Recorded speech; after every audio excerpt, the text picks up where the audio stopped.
எப்படி இருக்கு? காலையில நாங்க குப்பையிலி கூட்டுறதுல இவர் சோறு போடுவார், எங்கேன்னு போய் நின்று சோறு சாப்பிட்டுக்கிட்டு இருக்கணும். இந்த காசு எந்த இதுல இருந்து கொடுப்ப?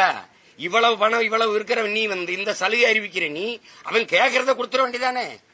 காலை சோறு இந்த செத்தா 10 லட்சம், யாராவது செத்து பாக்கணும் 10 லட்சம் கொடுக்கறானா இல்லையான்னு, அப்படிதானே நீங்க எடுத்துக்கிறதே. இப்போ இப்படி பாப்போம். முதல்ல கொடுத்த தேர்தல் நீங்க உங்க வாக்குறுதி வந்தால் பணி நிரந்தரம்னு, அந்த வாக்குறுதியை 4.5 ஆண்டுகளா நீங்க நிறைவேற்றாததுனால இப்ப இந்த போராட்டம் தீவிரம் எடுக்குது. அப்ப 4.5 ஆண்டுகளுக்கு முன்னாடி கொடுத்த வாக்குறுதியை நிறைவேற்றாத நீங்கள் இப்ப கொடுத்திருக்க வாக்குறுதி எப்ப நிறைவேற்றுவீங்க? தங்கச்சி, ஒருத்தன் தனி முதலாளி சம்பாதிக்கிறதுக்கு கள்ளச்சாராயம் காய்ச்சிறான், ஒருத்தன் கொழுப்படுத்து குடிச்சு சாகுறான். பல காலமா சாராயங்காய்ச்சி வித்த முதலாளி அவன் சம்பாரிச்சுக்கான் கோடி கோடியா, இவன் குடிச்சு செத்துருக்கான். மக்கள் காசுல எடுத்துக்கொண்டு நீங்க 10 லட்சம் கொடுக்குறீங்க. இதேதான் நீங்க ஒப்பிடணும்.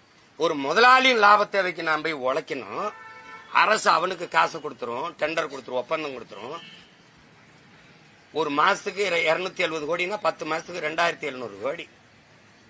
அது அப்படியே இந்த துப்புரவு பணிக்கு செலவுனா நவீன உபகரணங்கள், ஷூ, சாக்ஸ், அது இது அப்படி எல்லாம் கொடுப்பான. தங்கச்சி, ஒரு கக்குசு கழுவ 350 ரூபா செலவழிச்ச நாடா பாத்திருக்கீங்களா? 350 ரூபா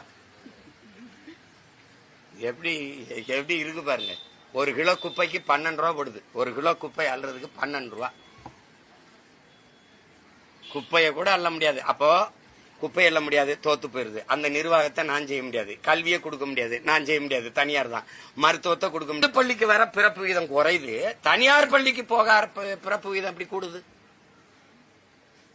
எப்படி கூடுது?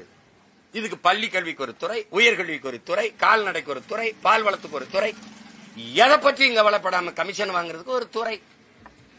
அதனால மொத்த துறையும் கமிஷன் துறைன்னு வச்சிருது நல்லது.